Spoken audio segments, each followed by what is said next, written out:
Oliver. Hey everybody, we're live. Oliver. We're proudly sponsored by Dunkin' Donuts. No, just kidding. But I do run on Dunkin', and this is Scott. Hey Scott. Hi Peter, great to be here. Good to see you. And your name is? Brian. Brian, I already forgot. I'm so sorry. I just told him I'm really terrible with names. And this is Oliver. Oliver. Hi Oliver. Oliver. Oh, don't get shy for the camera. And Allie is over here chasing frogs. And we're here to talk about the hidden dangers of blue-green algae. And Scott, why don't you guys introduce yourself, Scott and Brian? Yeah, I'm Scott Smith. I invented this technology and founded a company for a lot of environmental work, which includes, algae and a variety of other things. And this same technology is also used for COVID-19 mitigation for open cell foam. A lot of people don't know that paper towels and cotton rags deactivate disinfectant. And we're involved in a lot about research about surface transmission, and it seems that that's the way it's spreading in nursing homes and hospitals, but we can save that for later. Wow. My name is Brian. Hi everybody. I'm a supporter staff at Aquaflex as well, and we run on decontamination. Awesome. So what are we here for, Brian? We're here just to educate the public. Cyanobacteria or blue-green algae, just because the water is clear does not mean it's safe. And just because the water is green does not mean it's unsafe. And when you have dogs like this, it doesn't take much of them drinking of the water or to be exposed to the water to get very sick. And they're usually, this is algae outbreak season now. Unfortunately, you see 5 to 10 dog deaths throughout the country that you find out about in the media. And it's about education, and a lot of people don't know, just because the water's clear, they think the water is safe. And for example, on Cape Cod, Long Pond, for those Cape Codders that may be listening, Long Pond in Mashpee, that water looks clear. That's one of the more contaminated toxic algae blooms, yet there's other ponds with green.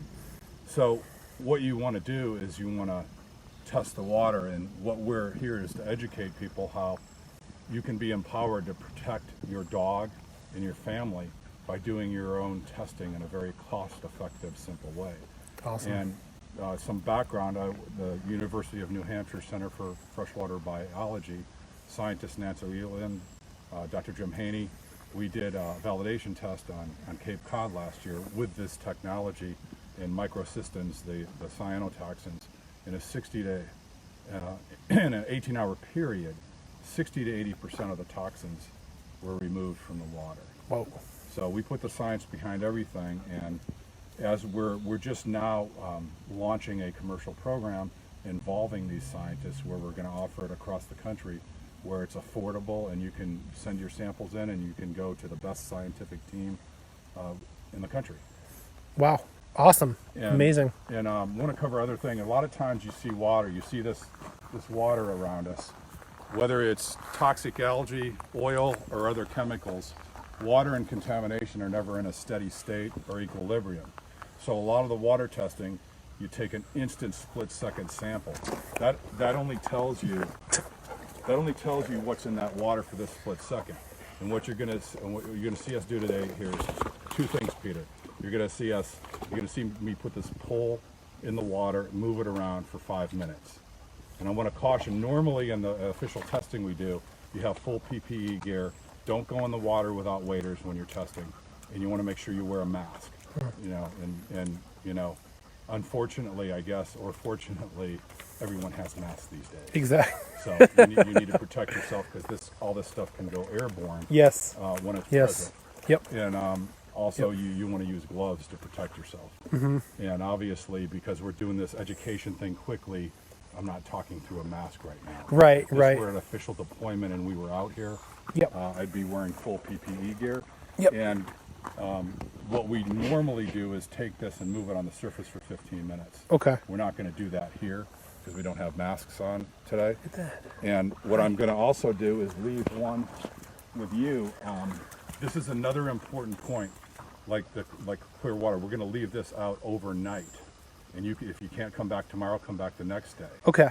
So if you think about testing, again, unlike a split-second sample, like your dog right now, she's not in the water for a split second. She's being exposed to various points. Right. And you want to test the same way, because we don't bathe, swim for a split second. You don't want to test the water for a split second. Right. And just like the false perception that just because the water's clear, it's safe, the same could be said overnight. When the sun goes down, the toxins and the particles that are the most toxic come to the surface. So if you don't know what's in the water, or you have any concerns, the worst possible time to go swimming or to have your dog around the water is right after sunrise in the morning. That's why we take one of these and let it sit overnight okay. and see what it's exposed to. Okay. Okay. So, interesting. Great. See, I have so many questions, and I'll ask as you're letting it sit in the water. And we're designing this so we can empower anybody access to the same scientific testing. Okay. That is accurate. I feel so lucky, really. I feel And so. a mason jar. You just get a regular mason jar, and we're going to take this. We call this a pond bug, and the reason why it's shaped like Allie. this is to maximize surface area. You can't detect or remove contaminants unless you maximize surface area with something that attracts the contaminant. Okay. Okay. Is this available to the general public yet? Yeah. Well, yes. It's not officially launched yet. Okay. But we have the site right now is usbiosolutionsdirect.com. Okay. I'll have to get the link, and we'll put the link up for everybody. We're working on a brand new link tonight, so when you post this later, I'll give you the new link for it. Great. Do you have a Facebook page? Yeah. Right now it's Scott Smith, and the Facebook page is US Biosolutions and also Aquaflex. Great. Maybe you guys can share this and post we'll it. That'd be share all awesome. this, and Wonderful. We're working on it in the next 24 hours. We will have a specific link for the algae, and we will post and make available to the public all the validation work we've done and all the science, and help educate. Awesome. Awesome. So now Great. we will. Where do you want to? Do you want to just do it? Yeah, I think we'll go right here to this bridge. Okay. Do you think that people, until I'm able to get it, in the meantime, people going across this bridge might tamper with it and want to see what it is? So maybe put it in a spot where. If you can come back tomorrow Okay. after the sun rises, that would be ideal. It's gonna have to be after. Oh, tomorrow I'm on vacation. What am I talking about? Usually people, sometimes they course. tamper with it, sometimes they don't. I'm on vacation. I completely forgot. That tells you where I'm so scatterbrained. You hear that, everybody? All right. So this is Echo Pond in Rocky Woods, Medfield, Mass. And this is where I come walking here all the time with Allie. You guys have seen videos of her going after frogs in the pond. And there's a big beaver dam. Oh, wow. 20% already. I was fully charged. Now my phone is, okay, we got to do this quick. Okay. Or we can just cut off, in the next. It is going to be very quick. Okay. So this is the one you're going to retrieve tomorrow, and we're going to just throw that out in the water and let it sit there overnight. Okay. And Allie.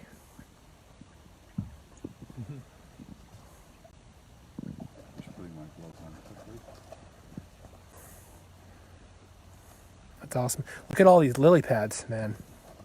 So many. There's a big beaver dam way down there, and probably very soon you'll hear them come out and slap their tails to telling us to get out of here.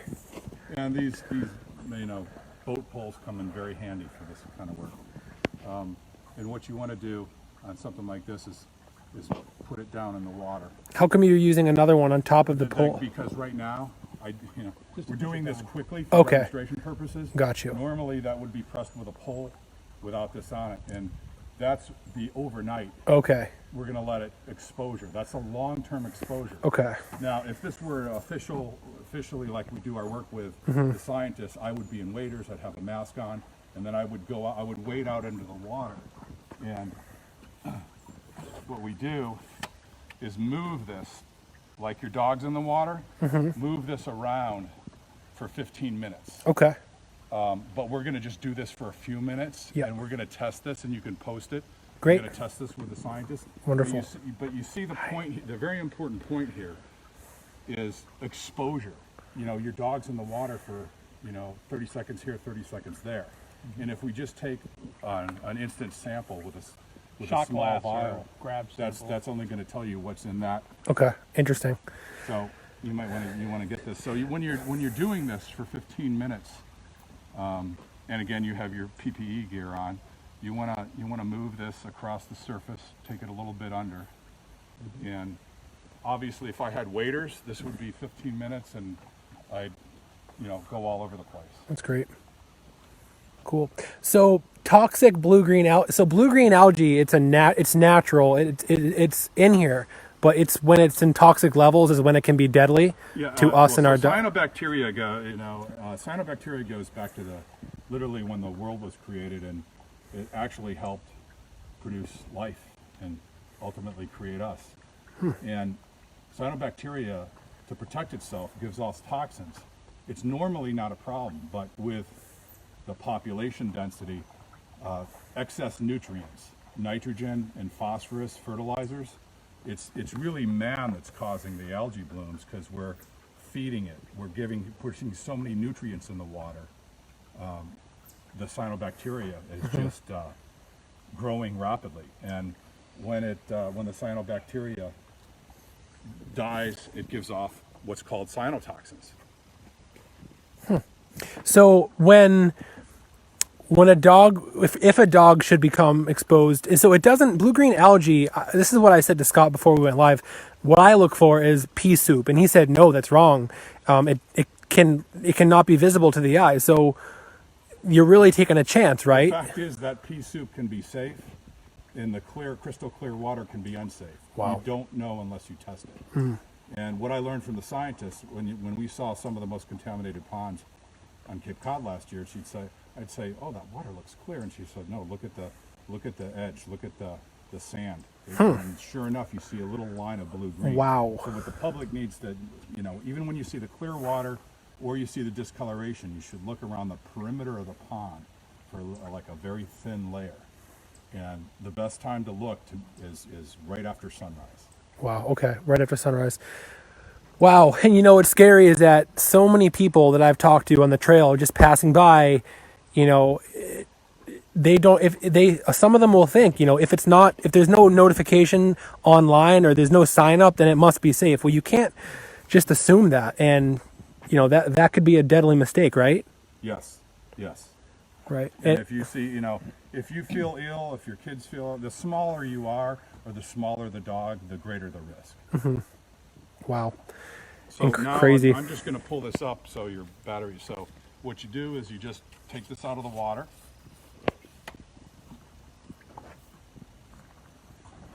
You take the mason jar.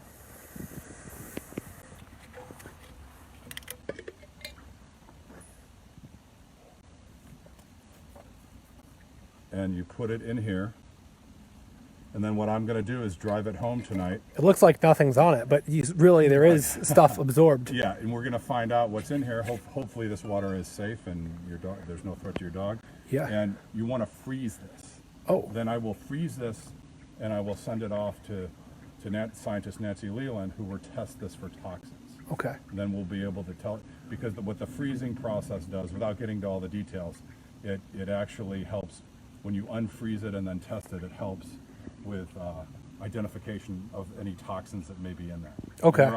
And again, we went very rapidly, and I was very general, but for anybody that has questions, anybody that wants to get involved in this, we'll have a new link up, and we'll post it, and we'll post all the research we've done. Wonderful. And how you can Great. get your water tested. Awesome. Thank you. And before we have to end, because the phone's going to die, what are some basic blue-green algae facts for dog owners? Did we miss any? No, we basically, if you smell something, and if you can smell it, it's a problem. Yeah. And if you Wonder what it smells like. And Because you said you smelled something earlier, but it might have just been yucky pond water, right? Yeah, that's a different smell. if your dog is lethargic, if your dog is throwing up, if your dog does not seem normal and they've been near a pond, get him to a vet right away. When in doubt, get the Right. dog to the vet. Yeah, because there were news stories last summer, right? Or the summer before, dogs dying like within hours of exposure, and they had no idea. And one woman lost all of her dogs. It was Yeah, heartbreaking. And if they drink a bunch of water, they can die within 30 minutes or so, or less than an hour. I wonder, because we were just talking about drinking water. Allie will drink this pond water sometimes, and it's hard to stop her. And so, does the blue-green algae have to be at toxic levels in order to kill a dog that maybe drank it? And maybe that's something you might not know. It's all about exposure. Uncharted territories. Again, some dogs maybe, and it's just like humans. And again, COVID-19. Some people are exposed to it, no symptoms, and some people it kills. Right. And we also know it's in, a lot of variables, comorbidities. Look at, for example, with COVID-19. You don't know who touched the surface. Right. You don't know if it's been improperly disinfected. Right. If it's been improperly disinfected, you touch that, you touch your skin, you've got COVID-19. Everyone's a little different, so are dogs. Wow. When you have an invisible enemy, whether it's COVID-19 or toxins, you can't be too cautious. Right. You need to test, and in the case of like a pathogen like COVID-19, you need to make sure you're properly disinfecting. Yeah, I mean, you can't be cautious. You can't be cautious enough, right? You have to just always assume. And just like anything else, with immunocompromised people, with people on chemotherapy, they're going to be much more susceptible. Right, and immune whether system it's issues. COVID-19 or cyanobacteria. Yeah, well, that would mean she would be very susceptible. So. Well, you, Cool. Peter, are doing the right thing because you're asking these questions, you're getting involved, you're learning about science for yourself, and like you were talking about earlier, working in schools, things. People need to ask the questions. They need to test their own water. They need to ask janitorial staff if their kids are going to school. What are they using for disinfectant? What are they using to apply the disinfectant? If they're using rags, they're deactivating the disinfectant, and then you think the surface is clean and disinfected, but Rags, it's not. yeah, The rags. most important, before your battery dies, I want to say the most important thing I have to say is really want to thank Michelle Lester. Yes. And what this is an example of, and I said this, I've done a lot of media with algae this week. People have far more in common, and this is a positive collaboration. We can solve any problem in this country if we come together. Absolutely. And what this is a model example. We've got people working in Florida to Massachusetts where we are, and I'm really proud to be part of this group. Thanks. And this network, and many thanks to Michelle Lester. Yeah, Michelle is awesome. Even though we live 2 hours apart, she brought us together, and that's how we're going to solve this Yes. problem, whether it's this or COVID-19 or Yes. Legionella. It's going to be people coming together and collaborating in a professional, respectful way, and our government officials need to be a little less scared. Information is good. We can solve anything if we know what's in the water. Yes. Absolutely.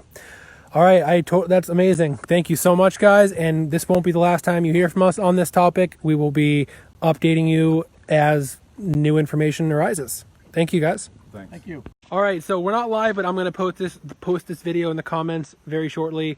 I recently just understood what Scott was saying.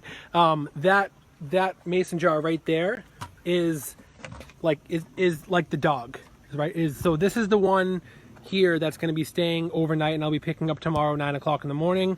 It'll be in the water overnight, and then this simulates the dog being in the water for like 30 seconds or 5 minutes or whatever, like Allie's doing now, right? Because that way they can compare if there's toxic levels here, would the toxic levels, for exposure purposes, right? Did I word that right? Yes. Okay. That's correct. Now, you see Oliver here, I say this very cautiously. Hi, Oliver. If you have a dog like your dog that's off leash that's going to go in the water, you can put the pond bug on the dog, and as they go in and out of the water, as a precaution, you can then put that in a mason jar and send it off, just as a double check to see what your dog's exposed to. Because I think of dogs on farms or large properties.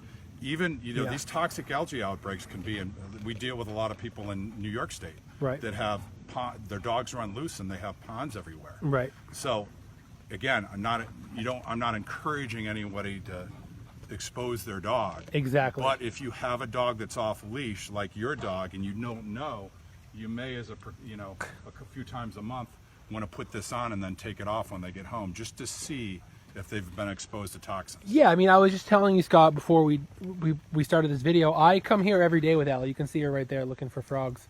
And I come here pretty much every day with her, and I didn't know that we could do a test like this. And,